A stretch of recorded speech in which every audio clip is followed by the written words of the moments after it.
성도 여러분 안녕하세요. 오늘도 아침 예배에 찾아오신 모든 성도님들을 진심으로 환영합니다. 이 아침 예배를 통해서 오늘도 승리하는 하루 되시길 간절히 소망합니다. 이제 기도하겠습니다. 하늘에 계신 하나님 아버지, 오늘도 성령 하나님의 인도하심으로 이 아침 예배 자리로 인도하여 주심에 감사합니다. 오늘도 우리의 생애를 주님께 모두 바치오니 저희 삶을 인도하여 주시옵소서. 오늘 드려지는 예배를 통해 저희의 마음을 정결하게 하는 법을 배울 수 있도록 하여 주시고 하나님을 붙잡아 승리하는 하루가 되게 인도하여 주시옵소서. 이 시간 말씀을 전하시는 목사님의 입술을 주관하여 주시고 오로지 진리의 말씀이 저희에게 전달될 수 있도록 함께하여 주시옵소서. 오늘 하루도 주님께 온전히 맡기며 예수 그리스도의 이름으로 기도합니다. 아멘. 오늘 저희가 함께 묵상할 제목은 보이지 않는 적과의 투쟁입니다. 이제 목사님께서 권면의 말씀을 전해 주시겠습니다. 안녕하십니까? 오늘 말씀의 제목 보이지 않는 적과의 투쟁입니다. 보이지 않는 적이 우리를 어떻게 공격하고 유혹하는지 오늘 우리가 그 문제를 좀 살펴보려고 하는 것입니다. 에베소 6장 12절 본문 말씀입니다. 우리의 씨름은 혈과 육에 대한 것이 아니요 정사와 권세와 이 세상의 주관자들과 하늘에 있는 악한 영들에 대함이라. 그래서 여기 바울은 우리가 싸워야 할 전쟁을 혈과 육에 대한 것이 아니라고 했습니다. 다시 말해서 눈에 보이는 것들과 싸우는 것이 아니라는 것입니다. 우리는 눈에 보이지 않는 하늘의 악한 영들과 싸운다는 것입니다. 이것이 우리가 지금 참여하고 있는 전쟁입니다. 그런데 어떤 분들은, 어떤 그리스도인들은 보이는 것들과 싸우고 있습니다. 돈과 싸우고, 보이는 사람과 싸우고, 보이는 명예와 싸우는 것입니다. 그런데 또 다른 어떤 분들은 보이지 않는 것, 바울이 말한 것처럼 보이지 않는 하늘의 악한 영들과 싸우게 되는 것입니다. 보이지 않지만 보는 것처럼 싸우는 것입니다. 왜 어떤 사람들은 보는 것과 싸우고 어떤 사람들은 보이지 않는 것과 싸울까요? 어디서 이런 차이가 생길까요? 성도 여러분, 이 세상을 나그네로 살기로 결정하면요, 보이는 것들과 잘 싸우지 않게 됩니다. 보이는 사람들, 보이는 돈들, 보이는 명예와 잘 싸우지 않게 되고 피하게 되는 것입니다. 하나님께 대한 은혜와 감사가 내 마음에 채워지면은 보이는 것들에 관심이 없어집니다. 그래서 자연스럽게 보이지 않는 하나님과 사탄의 전쟁에 자연스럽게 참여하게 된다는 것입니다. 자, 오늘 말씀을 읽으면서 살펴보도록 하겠습니다. 주께서는 우리 마음이 악한 천사들의 영향력을 깨닫기를 바라신다. 악한 천사들이 어떻게 우리 마음에 부정적인 어두운 영향을 미치게 될까요? 하나님께서는 우리가 이것을 알게 되기를 원하시는 것입니다. 어떻게 악한 천사들이 우리를 괴롭히고 어두운 분위기로 우리를 끌고 가는지. 많은 경우에 내 주변에 있는 거듭남을 잃어버린 자들을 통해서 악한 천사들이 우리를 자극하고 우리의 감각을 움직이는 것입니다. 또 많은 경우에 거듭나지 않는 내 가족, 내 주변의 내 친구들, 교우들을 통해서 우리 마음에 그늘을 던지고 어두운 먹구름을 뿌리려고 합니다. 또 우리 앞에 어떤 걱정거리를 던져주고 어떤 염려거리를 던져줌으로써 우리 마음에 먹구름을 또 뿌리려고 하죠. 이것이 우리 주변에서 악한 천사들이 우리에게 하는 것입니다. 자, 계속해서 읽어보죠. 그러나 그분은, 하나님은 모든 공격에 저항할 능력을 공급하신다. 악한 천사들이 이런 어두운 먹구름과 그늘을 우리에게 던지지만 하나님께서도 가만히 있지는 않는다는 것이죠. 지금 우리는 하나님과 사탄의 전쟁을 지금 살펴보고 있는 것입니다. 그러면 하나님께서 우리에게 어떻게 능력을 공급하실까요? 첫 번째는 기도를 통해서입니다. 우리가 이런 어두운 분위기로 들어갈 때 즉시 하늘을 향해서 기도해야 되겠죠. 또 말씀을 읽어야 됩니다. 말씀을 읽으면서 하나님의 뜻과 진리를 발견하고 다시 어두운 먹구름에서 빠져나오게 되는 것입니다. 그리고 우리가 어두운 먹구름이 우리에게 몰려올 때 찬송을 부르면서 하늘을 사모하면서 우리가 상 주시는 하나님을 향해서 나갈 때 또 먹구름에서 빠져나올 수 있는 것입니다. 그래서 어두운 먹구름과 빠져나올 수 있는 피할 길을 이 두 개 사이에서, 보이지 않는 영들 사이에서 우리가 계속해서 신앙을 할 수밖에 없는 그런 형편입니다. 계속해서 읽겠습니다. 그러므로 지금 발휘되는 모든 감화는 면밀히 조사해야 한다. 자, 이 말씀이 무슨 뜻입니까? 사탄의 전략이, 사탄의 방법이 어떻게 우리에게 이루어지는지 한번 시간을 내서 생각해 보라는 것입니다. 여러분도 한번 생각해 보세요. 거의 날마다 비슷한 패턴과 비슷한 방법으로 우리의 마음에, 우리 주변에 사탄의 천사들이 먹구름을 뿌려댑니다. 그래서 우리가 그런 먹구름이 어떤 방식으로 찾아오는가를 살펴야 한다는 것입니다. 왜냐하면 거의 비슷한 방법으로, 패턴으로 우리에게 접근하고 있기 때문에. 우리의 영성을 통해서 그것을 미리 보면은 우리가 훨씬 더 빨리 움직이게 되고 준비하게 되고 기도하게 된다는 것입니다. 하나님께 한 걸음 더 먼저 움직여 나가게 된다는 것이죠. 자, 계속해서 읽어보죠. 사탄은 우리를 속이고 오도하기 위하여 항상 준비하고 있다. 그는 사람들을 불순종의 넓은 길로 인도하기 위하여 모든 유혹거리를 다 사용하고 있다. 사탄이 우리를 유혹하고 여러 가지 먹구름을 뿌려대는 이유가 무엇입니까? 결국 넓은 길로 인도하기 위해서입니다. 하나님의 말씀에 불순종하고 등을 돌리고 넓은 길로 가게 하기 위해서, 내 속에서 올라오는 충동과 느낌대로 그것을 만족시키는 넓은 길로 가게 하기 위해서 우리에게 유혹거리를 던져준다 하는 것입니다. 성도 여러분, 오늘날 기독교에서 넓은 길을 선택하는 큰 이유 중에 하나는 거짓 복음을 받아들였기 때문입니다. 믿기만 하면 구원받는다는, 마치 믿음만 있으면 뭐든지 다 되는 것처럼, 하나님께서 다 해주는 것처럼 그렇게 가르치는 거짓 복음을 받아들이면은 내가 정직한 마음을 갖고 넓은 길을 가게 되는 것이죠. 미혹당한 것입니다. 구원에 대한 오해를 갖고 있으면 넓은 길을 가게 됩니다. 또 감정의 쓴 뿌리를 내가 마음에 내리면 넓은 길을 가게 됩니다. 생활의 염려에 압도되면 넓은 길을 가게 됩니다. 그래서 오늘 우리가 이런 넓은 길을 가지 않는 방법을 살펴봐야 하는 것입니다.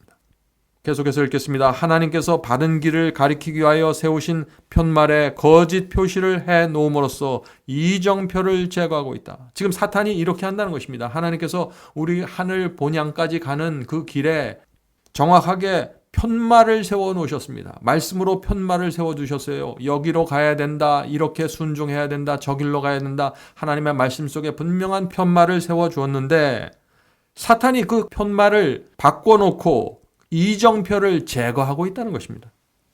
자, 어떻게 제거할까요? 거짓 교리입니다. 거짓 예언 해석입니다. 그래서 우리를 엉뚱한 방향으로 가도록 인도하고 있는 것입니다. 성도 여러분, 그래서 중요한 것이 무엇이에요? 진리가 무엇인지 정확하게 깨닫는 것이 첫 번째 순서입니다. 하나님의 복음이 무엇이고 주님의 뜻이 무엇인지 정확하게 들여다보고 깨닫는 것, 그리고 그 길을 향해서 내가 걷기 시작하는 것, 그렇게 할 때 사탄이 심어놓은 거짓 이정표와 거짓 로드사인, 길 표시들이 전부 무용지물이 되고 비록 내가 부족할지라도 정확한 방향을 갖고 움직여 나갈 수 있다는 것입니다. 이것이 첫 번째 단계입니다. 아무도 악으로 기울어지는 타고난 경향 때문에 절망할 필요는 없으나, 성도 여러분, 이 말씀이 무슨 뜻입니까? 우리 속에서 올라오는 잘못된 욕망, 잘못된 충동이 올라오고 잘못된 느낌이 올라온다고 해서 절망할 필요가 없다는 것입니다. 이것은 아무리 거듭나고 성결한 그리스도인들도 다 이런 느낌과 이런 충동을 느끼면서 갖고 살아갈 수밖에 없는 것입니다. 그러나 문제는 무엇이에요? 문제는 이것입니다. 하나님께서 성령을 통해서 죄를 깨닫게 하실 때 잘못을 행하는 자는 회개하고 고백하며 악을 버려야 한다. 그런 충동과 느낌이 올라올 때 성령께서 그것을, 그런 느낌이 올라온다는 것, 그런 충동을 올라온다는 것을 가르쳐 주실 때 그것에 굴복해야 한다는 것입니다. 그것이 죄라는 사실을 내가 인식할 때 버려야 된다는 것입니다. 그래야 우리가 넓은 길로 들어가지 않게 된다 하는 것입니다. 의인이란 속에서 악한 충동이 전혀 올라오지 않는 사람들이 아닙니다. 의인이란 성령께서 알려주실 때 굴복하는 사람들입니다. 의인이란 악한 욕망이 올라오려고 할 때 그것을 물리치는 사람들입니다. 기도를 통해서, 말씀을 통해서 내려놓는 사람들입니다. 그들이 의인입니다. 계속해서 읽어보죠. 악한 천사들 아니면은 하나님의 천사들이 사람들의 마음을 지배하고 있다. 우리의 마음을 하나님께서 통제하실 수 있도록 해야 한다. 그렇지 않으면은 흑암의 세력이 지배한다. 자, 어떻게 하면은 하나님께서 우리 마음을 통제하실 수 있을까요? 하나님은 전지전능하신데 하나님께서 통제하실 수 있도록 우리가 허용해 드려야 한다는 것입니다. 내가 하나님과 한편에 있어야 됩니다. 하나님과 사탄의 전쟁이기 때문에 내가 확실하게 하나님 편에 서 있어야 하나님께서 나를 통제하실 수 있다는 것이죠. 내 뜻과 하나님의 뜻이 하나가 돼야 됩니다. 내 인생의 목적이 하나님과 하나가 돼야 됩니다. 내가 이 세상에 살아가는 이유가 하나님의 뜻과 하나가 돼야 됩니다. 그러면 하나님께서 우리 속에 들어오셔서 통제하실 수 있게 되는 것입니다. 다시 말해서 내 마음이 성령과 대적하는 상태가 되면 안 된다는 것입니다. 하나님과 화목한 상태가 되어야만 하나님께서 우리의 마음을 통제하실 수 있다는 것입니다. 성도 여러분, 이 하나님과 사탄의 전쟁에는 룰이 있습니다. 게임의 룰이 있어요. 그것은 무엇이냐면은 하나님도 사탄도 마음대로 하실 수 없고 이 피조물인 인간이 마음을 열고 누구 편에 서기로 결정하는가에 따라서 그 존재의 종이 되는 것입니다. 우리가 우리의 마음을 움직여서 하나님을 향해서 나가면은 그때 하나님께서 오셔서 천사들이 와서 우리를 도와주고 우리의 길을 인도해 주시는 것입니다. 그런데 우리의 마음이 하나님과 대적하고 있으면은 사탄이 와서 악령들이 와서 우리의 마음을 지배하게 된다는 것입니다. 계속해서 읽어보죠. 우리가 오늘 어디에 서 있는지, 임마누엘 왕의 피 묻은 깃발 아래 서 있는지 아니면 흑암의 깃발이 든 검은 깃발 아래 서 있는지 묻는 것은 적절한 일이 될 것이다. 둘 중 한 편에 정확하게 서야 된다는 것이죠. 자, 마지막 문단으로 들어가겠습니다. 하나님의 백성들이 그분께 충성을 다하는 한, 그들이 산 믿음으로 예수님을 붙잡고 있는 한, 그들은 하늘 천사의 보호 아래에 있으며. 자, 여기 중요한 말씀이 나옵니다. 우리가 하늘 천사의 보호 아래에 있을 수 있는 두 가지 조건이 나오죠. 첫 번째 조건은 뭡니까? 우리 마음이 하나님께 충성을 하고 있는 상태여야 됩니다. 두 번째, 살아있는 믿음으로 예수님을 붙잡고 있어야 됩니다. 그렇게 되는 한, 하늘 천사들의 보호 아래 우리가 거하게 된다는 것이죠. 계속해서 읽어보겠습니다. 사탄은 그들을 멸망시키고 악한 괴계를 사용하지 못할 것이다. 자, 우리가 하늘 천사 아래에 있으면 사탄의 천사는 전혀 무기력하다는 것이죠. 자, 여기서 우리가 한 가지 좀 살펴보려고 합니다. 산 믿음으로 예수님을 붙잡고 있어야 천사들의 보호를 받는다는데 산 믿음이 무엇입니까? 이 산 믿음이, 그것은 주님을 억지로 따르는 믿음이 아니라 주님을 기쁨과 만족으로 따라가는 믿음을 말하는 것입니다. 시편 23편에 나오는 이 말씀이 살아있는 믿음입니다. 그래서 오늘 제가 이 시편 23편에 있는 말씀을 좀 여러분과 나누려고 합니다. 시편 23편 1절입니다. 주는 나의 목자시니 내게 부족함이 없으리로다. 하나님께 대한 부족함을 느끼지 못하는 사람들, 살아있는 믿음입니다. 2절입니다. 그분께서 나를 푸른 풀밭에 누이시며 잔잔한 물가로 인도하시며. 지금 이 이야기는 다윗이 쫓겨다니면서 굶주리면서 쫓겨다니는 상황 속에서 쓴 것인데 지금 다윗은 그 속에서도 나를 하나님께서 푸른 풀밭에 누이시며 잔잔한 물가로 인도하신다고 느끼는 것입니다. 내 주변의 상황이 어떠하든지 간에 하나님의 인도하심을 붙잡고 가는 사람들입니다. 3절입니다. 내 마음을 회복시키시며 자신의 이름을 위하여 의의 길로 나를 인도하시는도다. 하나님께서 내 마음을 회복시켜 주시고 하나님의 이름과 영광을 위해서 나를 인도해 가신다는 이 믿음을 갖는 것이 살아있는 믿음입니다. 그런데 다윗이 이 믿음을 어떤 상황 속에서 갖고 있었어요? 4절입니다. 내가 사망의 그늘진 골짜기를 다닐지라도 참으로 해를 두려워하지 아니하리니. 지금 다윗이 사망과 죽음의 위협 속에서 도망다니고 있는데 하나님께서 나를 지켜주신다는 믿음을 갖는 것입니다. 사망의 그늘진 골짜기가 무엇인가요? 암의 병에 걸려서 사망을 헤매는 골짜기죠. 생활의 염려에 쫓겨서, 빚에 쫓겨서, 생활의 곤궁함에 쫓겨서 그늘진 골짜기를 쫓겨다니는 그 상황 속에서도 주께서 나를 인도하신다는 것입니다. 주께서 나와 함께 하시며 주의 막대기와 지팡이가 나를 위로하시나이다. 성도 여러분, 여러분의 어려운 상황 속에서도 하나님의 막대기와 지팡이가 저와 여러분을 인도하고 위로하신다는 것, 이것을 믿는 것이 살아있는 믿음입니다.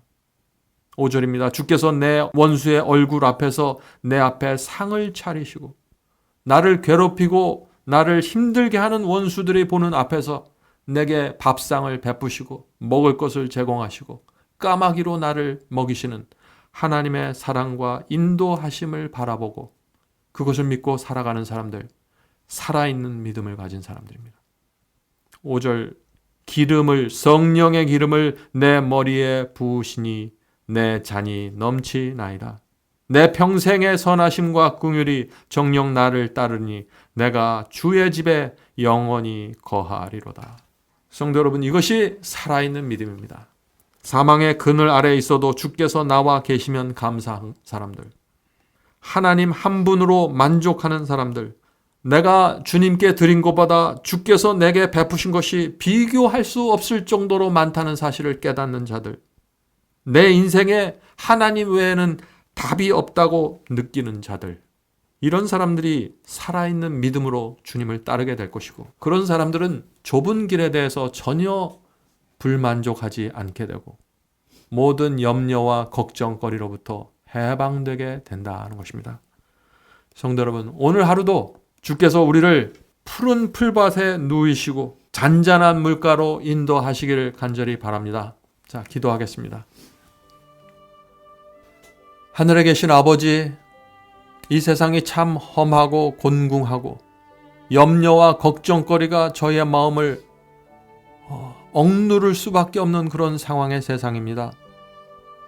그러나 주께서 하나님의 지팡이와 막대기로 인도해 주시니 저의 길이 평탄하고 또 저희 원수 앞에서 밥상을 베풀어 주셔서 원수의 얼굴에 뜨거움을 주시고 숯불을 올려주시니 저희가 그 주님의 사랑과 인도하심을 믿고 이 길을 갈 수 있도록 도와주시옵소서.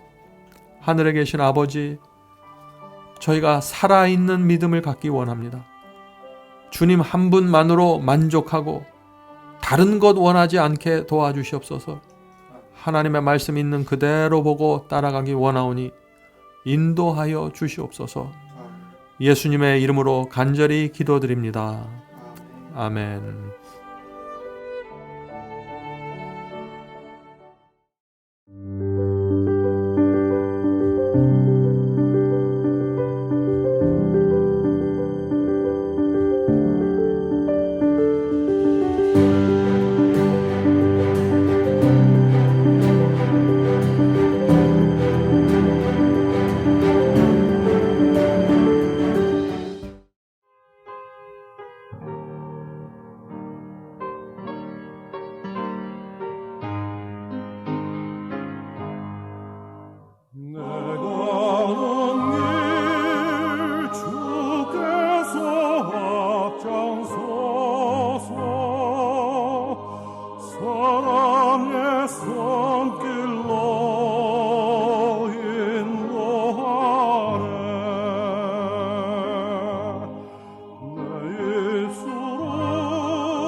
주님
도와주